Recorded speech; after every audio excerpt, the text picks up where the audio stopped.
옷장 안에서 나왔네요. 네, 안녕하세요. 먼저 오늘 극장을 찾아와 주신 여러분들께 감사의 인사를 드립니다. 오늘 공연은 어떻게 즐거우셨나요? 네. 소문 들었어요.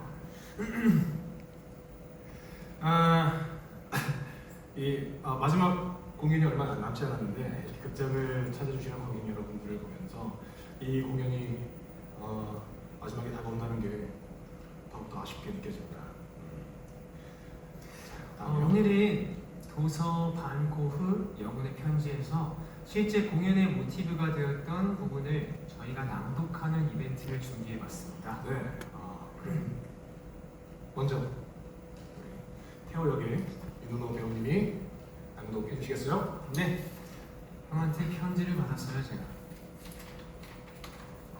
많이 썼어요. 네.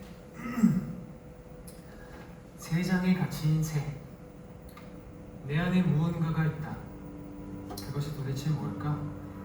그런 사람은 본의 아니게 쓸모없는 사람이 된 경우다. 원한다면 나를 그 가운데 하나로 봐도 좋아.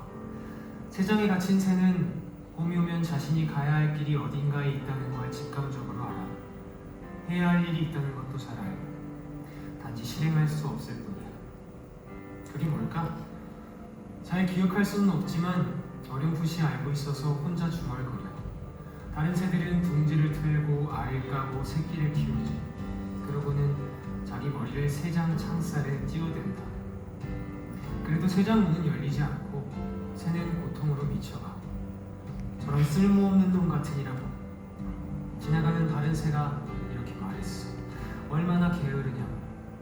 그러나 갇힌 새는 죽지 않고 살아남았다. 그의 마음 깊은 곳에서 일어나는 일은 밖으로 드러나지 않아.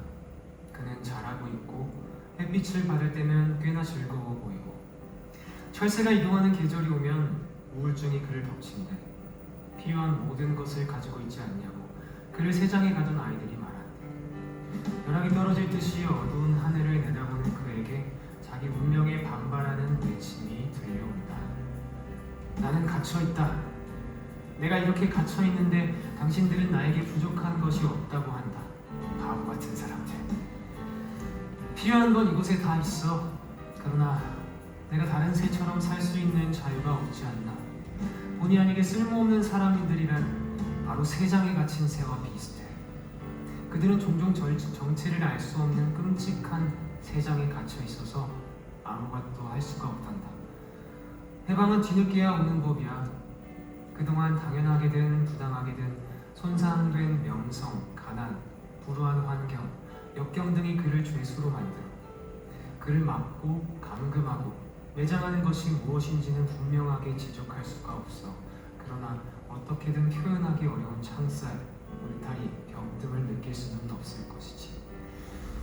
이 모든 것이 환상이고 상상에 불과할까? 나는 그렇게 생각하지 않아. 그래서 이렇게 묻곤 해. 신이여, 이 상태가 얼마나 오래 지속될까요? 언제까지 이래야 합니까? 영원히? 이 감옥을 없애는 게 뭔지 아니? 깊고 참된 사랑이다.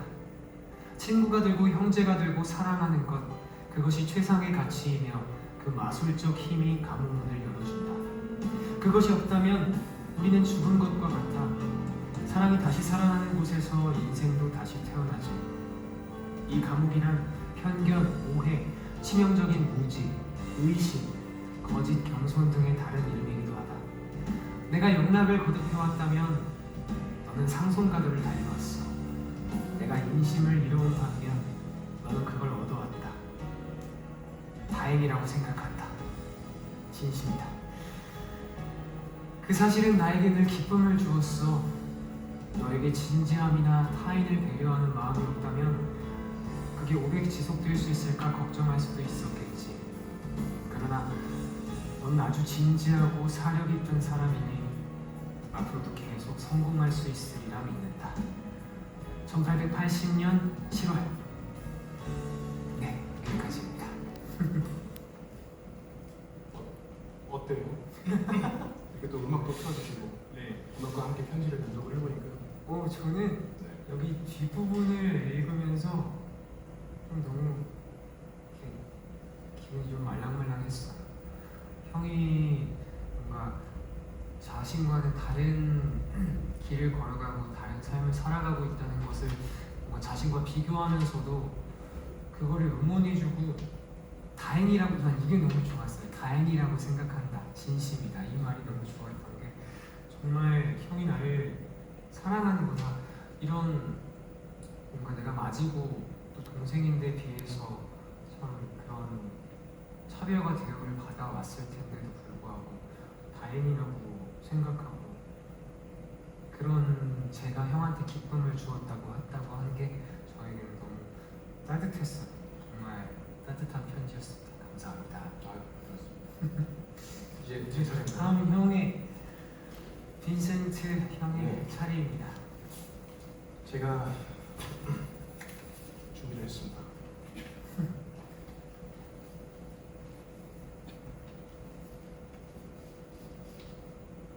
나는 개다.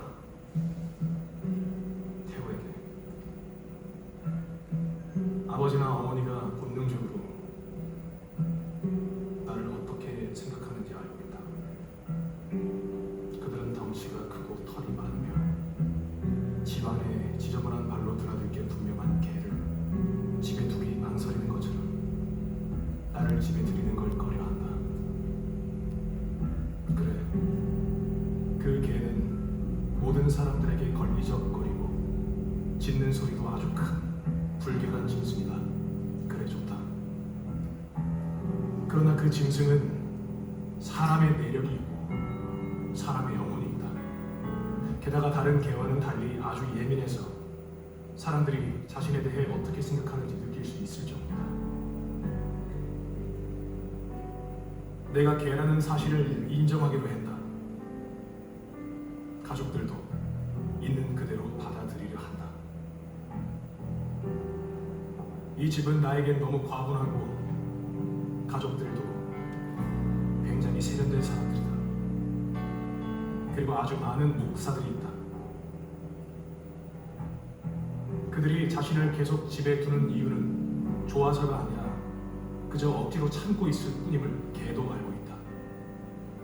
그가 이 집안에 있는 것을 참고 있을 뿐이다. 그래서 개는 다른 곳에서 새로운 보금자리를 찾으려 한다. 이 개는 한때 아버지의 아들이었지만 그를 길거리로 내쫓은 사람은 아버지다. 너무 오랫동안 쫓겨나 있던 개는 더 사나워졌다. 그러나 아버지는 몇 년 전에 있었던 그 일을 잊었고 한 번도 부자 관계라는 것이 어떤 의미를 갖는 것인지 깊이 생각해보지 않았다. 개는 사람을 물 수도 있고 광견병에 걸릴 수도 있다. 그러면 경찰은 그 개를 쫓아가 총으로 쏴버리겠지. 이 모든 것은 완벽하게 지켜지다. 의식의 집 없다. 그 개를 집 지키는 개로 삼고 키울 수도 있을 텐데 그들은 이곳이 평화롭고 어떤 위험도 없는 곳이니 그럴 필요가 없다고 생각한다. 그러니 더 이상 그런 생각은 하지 않겠다. 개는 이곳에 돌아온 걸 후회한다. 그들이 친절하지 않은 건 아니지만 황야를 떠돌 때도 이 집에서처럼 외롭진 않았다. 불쌍한 짐승이 돌아온 것은 생각이 모자란 탓이다. 같은 실수를 반복하는 일이 다시는 없길 바랄 뿐이다. 1883년 12월 15일. 네. 어땠나요? 편지를 자신 있은 편지를 읽어보면서.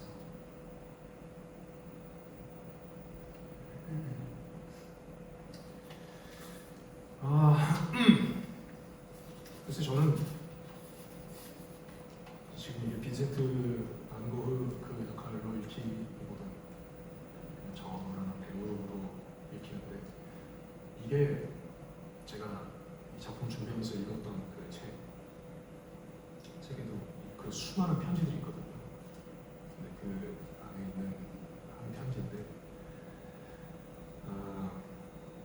제가 느끼고 있는 이 감정을 정말 말로 정말 잘 표현해낼 수 있을지 지금 자신감 없는데 그 선한 출발 제가 지금 거기에 지금 완전히 꽂혀 있는데 빈센트 반 고흐가 가진 그 선함 그리고 순수함 그리고 과정과 결과가 어땠을지언정 그 하얗고 아름다웠던 그 출발 그게 저는 제일 제가 봤던 그 부분이거든요.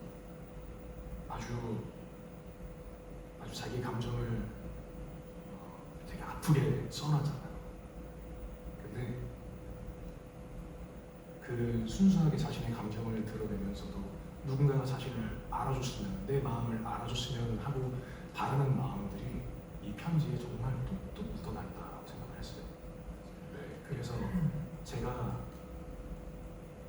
캐치하고 제가 이 역할을 만드는데 제일 먼저 가지고 오려고 했던 게 바로 그 부분이었어요. 그래서 뭐 지금 공연이 막바지에 다다르면서 죄송합니다. 이게 뭐 얼만큼 잘 표현이 되는지 모르겠지만 항상 그 생각, 지금 이 편지에서 느껴지는 그 순수함과 그 간절함과 외톨이 같은 그런 모습을 담으려고 노력 많이 했습니다. 제 감사는 여기까지입니다. 저에겐 아주 잘 느껴졌었어서 다행이에요. 네, 그러면 근데 이런 시간이 처음이에요. 이런 시간 있으니까 좋네요. 네. 조용하고 독서실 같고. 맞아. 어쨌든 이건 뭐냐면 이 바디랭귀지는 정말 웃기다는 겁니다. 그래서 수염이 떨어질까봐 숨이 떨어질 만큼 웃겼다. 이거를 레디션에서 한 8번 정도 할 때는 네. 어쨌든 여러분 오늘 자리 해주셔서 너무 고맙습니다. 네. 얼마 남지 않은 공연 끝까지 응원해 주시고 더 많이 소문내서 더 많이 볼 수 있도록 놓치면 안 되니까. 네, 좋은 공연이니까 많이 보러 와주세요. 네, 여러분 오늘 자리해 주셔서 감사합니다. 고맙습니다.